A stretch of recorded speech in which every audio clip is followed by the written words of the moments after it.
ગુજરાતનું ગ્રામીણ આરોગ્ય વિભાગ આઉટસોર્સિંગના ભરોસે જોવા મળી રહ્યું છે। પ્રાથમિક સામૂહિક આરોગ્ય કેન્દ્ર આઉટસોર્સ કર્મચારીથી ચાલી રહ્યા છે અને 14 જિલ્લાની વિધાનસભામાં રજૂ થયેલી માહિતીમાં આ ખુલાસો થયો।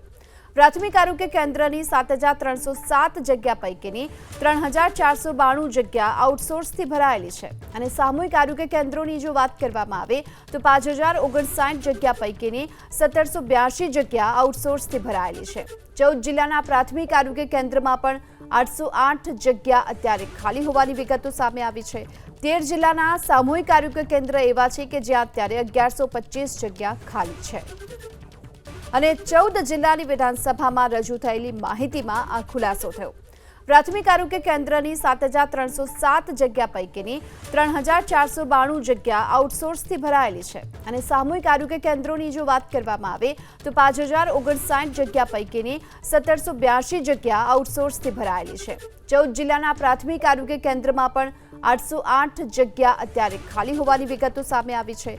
13 જિલ્લાના સામૂહિક આરોગ્ય કેન્દ્ર એવા છે કે જ્યાં અત્યારે 1125 જગ્યા ખાલી છે।